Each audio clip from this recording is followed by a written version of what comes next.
ലൈവില് സിജോയും റസ്മിൻ ഇരുന്ന് സംസാരിക്കുന്നത് ജിൻഡോയെ കുറിച്ചാണ്. ജിൻഡോയുടെ ഇപ്പോഴത്തെ നോട്ടം എന്തോ ഒരു ശരിയല്ലാത്ത പോലെ തോന്നുന്നു എന്നാണ് റസ്മിൻ പറയുന്നത്. ആള് പെട്ടെന്ന് ഞാൻ നോക്കുന്ന സമയത്ത് എന്നെ നോക്കുന്നുണ്ടാവും, അപ്പൊ എനിക്കെന്തോ ഫീൽ ആവുന്നു, ആ നോട്ടം കാണുമ്പോൾ എനിക്കെന്തോ പോലെ തോന്നുന്നു എന്നുള്ള രീതിയിലാണ് റസ്മിൻ അവിടെ സംസാരിക്കുന്നത്.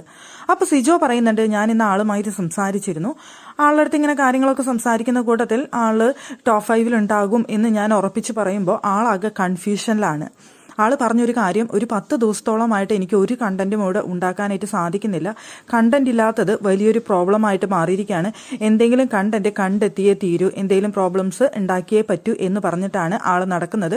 അപ്പൊ എങ്ങനെ കണ്ടന്റ് ഉണ്ടാക്കാം, എന്തുണ്ടാക്കാം എന്ന് ആലോചിക്കുന്നതായിരിക്കാം ആള് എന്നാണ് സിജു അവിടെ പറയുന്നത്. അപ്പൊ റസ്മിൻ പറയുന്നുണ്ട്, എനിക്ക് അങ്ങനെ തോന്നുന്നില്ല, എനിക്കറിയില്ല, പിന്നെ എങ്ങനെയാണെന്നുള്ളത് എനിക്കറിയില്ല എന്നവിടെ റസ്മിൻ പറയുന്നുണ്ട്. കഴിഞ്ഞ ദിവസവും അവിടെ ഇവരെല്ലാവരും ഇരുന്ന് സംസാരിക്കുന്ന സമയത്ത് പറയുന്നുണ്ടായിരുന്നു, അവിടെ ജിൻഡോയ്ക്ക് നോമിനേഷനിൽ വരാനായിട്ട് പേടിയാണ്, ജിൻഡോ നോമിനേഷനിൽ വരാതിരിക്കാൻ വേണ്ടിയിട്ട് എല്ലാവരെയും അടുത്തും ക്യാപ്റ്റൻസിയിലേക്ക് നോമിനേറ്റ് ചെയ്യുക, ക്യാപ്റ്റൻസിയിലേക്ക് ആക്ക് എന്ന് പറയുന്നുണ്ട് എന്നൊക്കെ ഇവരെല്ലാവരും സംസാരിക്കുന്നുണ്ടായിരുന്നു. ജിൻഡോയ്ക്ക് ഇപ്പോൾ കണ്ടന്റ് ക്ഷാമാണ്, ജിൻഡോയ്ക്ക് കണ്ടന്റ് ഇല്ലാത്തത് കൊണ്ട് ഭയങ്കര വിഷമാണ് എന്നൊക്കെ രീതിയിൽ ഇവർ സംസാരിക്കുന്നുണ്ടായിരുന്നു.